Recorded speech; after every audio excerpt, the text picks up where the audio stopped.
Hey, let everybody know why is Theodore known for the inventor of the scratch? Like he was itchy. What happened? What happened? What did he do? How did he do it? What happened? He just actually it was an accident.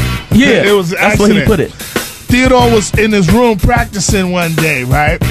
And his moms came in the room, was like, "Hey, Theodore," she used to call him Teddy, you know, and he stopped. You know, he turned down the mixer, right. But he kept his finger on the record, right, while she was talking because he didn't want to lose the spot. Right. You know what I mean? So while he was listening to her, you know, his finger was kind of moving, you know, on the record, and he just noticed it. Hey, this is a sound right here. He just started doing it. That's where the scratch came from. Yo, so when he first busted that out at a party or something, I mean, with the kids go crazy. It was crazy.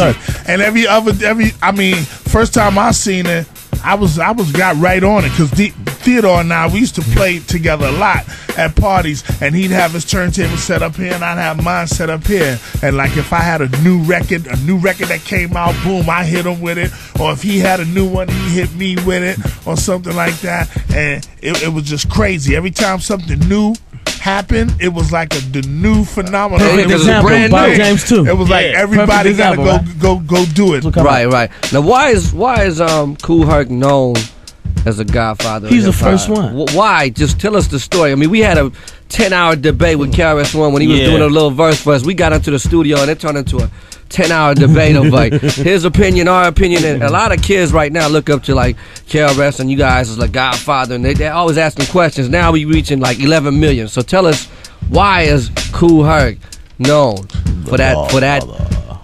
Because Kool Herc, hip hop can be traced. The roots of hip hop can be traced back years into different generations, into different genres of music, different cultures.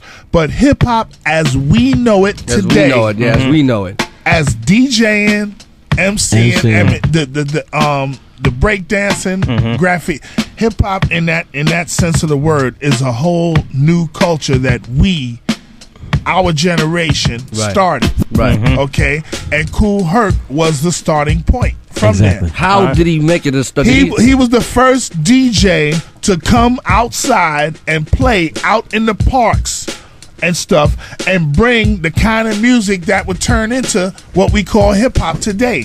He would play the kind of, I remember when I was small and I used to go to my school and I used to dance and they used to have a little DJ come out and play music, but it wasn't the same. It wasn't the same as when this guy came out with this equipment and he played these certain records that just had people going in a frenzy. And had people going crazy. And not just the fact that he would just come out of it. We're talking the equipment he bought out. No doubt. The Herculoids. Well, I came out with the big boys. He set the standard for what a DJ was supposed to be. Now, what I'm saying is, he didn't stand up there one day and say, "This is hip hop." No, he didn't.